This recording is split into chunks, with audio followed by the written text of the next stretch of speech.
शिंदखेडा तालुक्यातील चिमठाणे रोडवरील गुरुदत्त पेट्रोल पंपावर झालेल्या आदिवासी तरुण विजय भीमराव भिल यास बेदम मारहाण करणारे हल्लेखोरांना अॅट्रॉसिटी सारखा गुन्हा दाखल होऊनही अद्याप पोलीस अधिकारी कडून अटक केली नाही।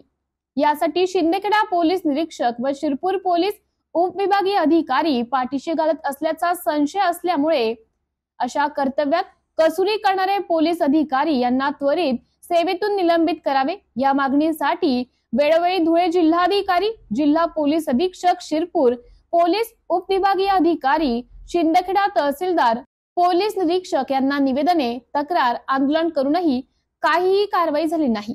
हल्लेखोर मोकाट फिरत आहेत। एका आदिवासी तरुणाला न्याय मिळावा यासाठी आज 1 महिना उलटूनही तपास शून्य असल्याने भिल समाज विकास मंच शिंदखेडा महाराष्ट्र राज्य संस्थापक अध्यक्ष दीपक अहिरे यांच्या नेतृत्वात लढा सुरू असून कोणताही पाठपुरावा न झाल्याने नाशिक येथील परिक्षेत्र महानिरीक्षक येथे 29 एप्रिलला डब बजाव आंदोलन करण्याचा निर्णय घेतला असून त्या पार्श्वभूमीवर दिनांक 21 एप्रिलला पदाधिकारी यांची आंदोलन संदर्भात व्यापक चर्चेसाठी विचार विनिमय करण्यासाठी बैठक आयोजित केली आहे। तरी उपस्थित राहण्याचं आवाहन केलं आहे। तसेच नाशिक येथे होणाऱ्या डब बजाव आंदोलनात शिंदखेडा तालुक्यातील खानदेशातील आदिवासी समाज बांधवांनी शेकडोंच्या संख्येने उपस्थित राहण्याचं आवाहन संस्थापक अध्यक्ष दीपक अहिरे यांनी केले आहे।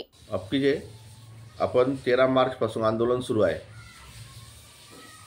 विजय भिल हा आदिवासी कर्मचारी गुरुदत्त पेट्रोल पंपावर कामाला होता। त्याला काही समाजकंटकांनी मारहाण केलेली आहे। खूप मोठी दुखापत झालेली आहे। म्हणून आपण पोलिसांकडे अॅट्रॉसिटी ॲक्ट गुन्हा दाखल झालेला आहे। पण शिंदखेडा पोलिसांनी त्यांना आतापर्यंत अटक केलेली नाही। म्हणून आपण त्यांना अटक व्हावी म्हणून आंदोलन सुरू आहे। परंतु पोलीस लोकांनी त्यांना खूप साईट दिली, खूप वेळ दिला आणि ते कोर्टात गेलेले आहेत जामीनसाठी। परंतु आता आपला लढा त्यांच्या विरोधात राहिलेला नाही। कारण खानदेशामध्ये आता एरंडोल, जळगाव जिल्ह्यात जे एरंडोल आहे तिथेही आदिवासी लोकांना मारहाण झालेली आहे। खोट्या गुन्ह्यात अटकवण्यात आलेला आहे। पेट्रोल पंपावर ती व्हिडिओ फिरते आज सोशल मीडियावर। ते असेल शिंदखेडा तालुक्यात अशी विजय भिलची मारहाण झालेली असेल, असे अनेक शिंदखेडा तालुक्यात अजून एक घटना झालेली आहे। त्या घटनेचा उल्लेख आम्ही सन्माननीय विशेष पोलीस महानिरीक्षक यांच्याकडे आपण ती किफायत मांडणारच आहोत। या सर्व घटनेचा निषेध म्हणून आपण विशेष पोलीस महानिरीक्षक यांच्याकडे डब बजाव आंदोलन करणार आहोत 29 एप्रिल रोजी। तरी खानदेशातील भिल समाज विकास मंच आणि समाज बांधवांनी ही गोष्ट लक्षात ठेवावी। आपण जास्तीत जास्त संख्येने नाशिक परिक्षेत्र, नाशिक विशेष पोलीस महानिरीक्षक कार्यालयावर हजर राहावे 29 एप्रिल रोजी।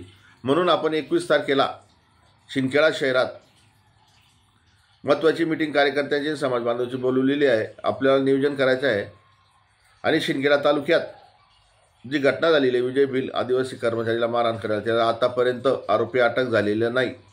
म्हणून कर्तव्यात कसूर करणाऱ्या पोलीस अधिकाऱ्यांच्या निलंबितची कारवाई करावी म्हणून आपण या सर्व नियोजन करायचे आहे। आणि चलो नाशिक, चलो नाशिक। MDTV न्यूज साठी प्रतिनिधी यादवराव सावंत, शिंदखेडा।